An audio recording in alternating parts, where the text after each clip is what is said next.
Personal Finance Edition. I'm Rashmi and I'm joined by my co-host Olivia. Today is the first of many episodes about one meaty topic: taxes. Let's start by discovering what they are. So essentially, taxes are mandatory contributions on people or firms by governments, whether that be local or national governments. They finance various services that help improve your life. In the U.S., they are collected by the Internal Revenue Service, or IRS. They are collected to improve the economy of the country and make life better for everyone, benefiting from what those taxes are funding. Taxes are applied to money or valuable assets that people have. There are multiple types, but a few major ones apply to all people. Income taxes are taxes from the entire income. Payroll taxes are similar, but they're taxes taken away from your pay by your employer to pay the government for you. Sales taxes are taxes put on goods, usually at a specific percentage for the type of good. They're the reason that things cost more than they are priced at, added onto payments at the register.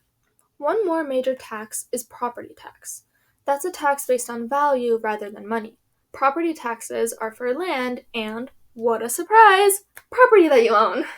Some taxes are taken on a scale with a progressive percent, increasing as value or money increases, like income taxes.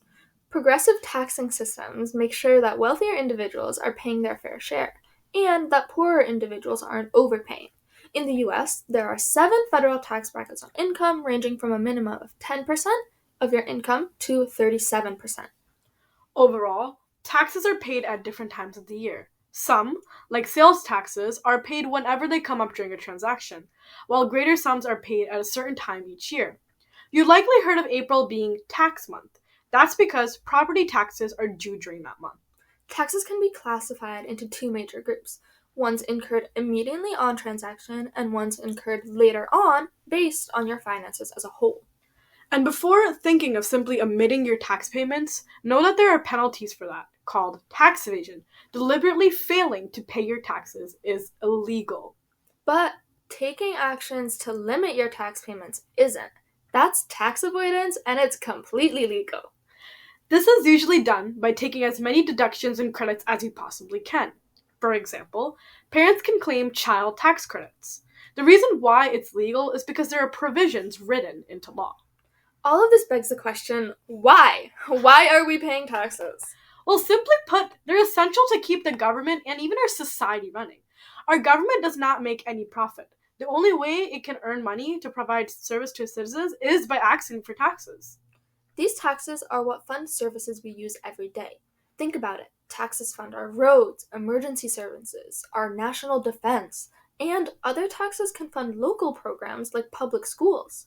And the things that we really think are free are really not free. Our tax money is going towards it. But before we get ahead of ourselves, let's clear up some misunderstandings about taxes. First of all, they are not fees or fines. Although both are charged by the government, they have completely different purposes.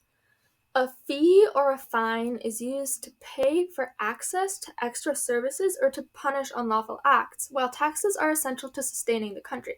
For example, there might be a fine for littering, but that's not the same as a tax that everybody pays. And know that online transactions are not tax-free. Any money you make online is still income, and it will be taxed that way by the IRS.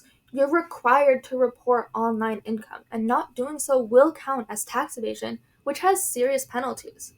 Payments you make online or with online money are also taxable. Virtual currency is treated as property for taxation, and trading virtual currency, like cryptocurrency, is like investing in a stock, which is seen as a sale.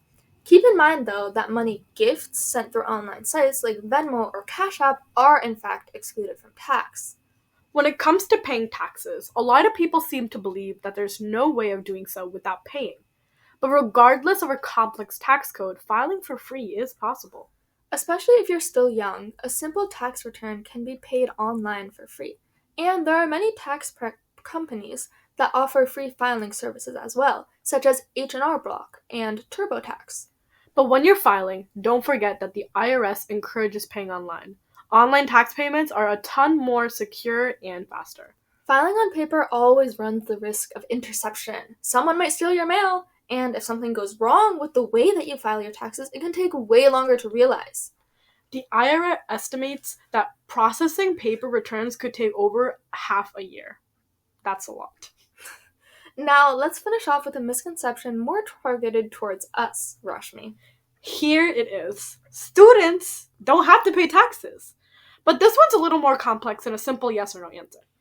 In the end, paying taxes depends on how much money you're making. Although students usually make less money than full-time workers, they may still need to file if they meet income minimum requirements, or have had taxes withheld from payments already by their employer. And here's some good news. Students might qualify for some credits, which could generate tax refunds. Take money from the IRS. Don't give it to them. So it's usually in students' best interest to file taxes anyway. If you're a student earning more than $12,550 in the current tax year anyways, you will be required to file regardless. That's all from us for today. Next time, we'll be diving deeper into specific types of taxes. This is Olivia and Rashmi.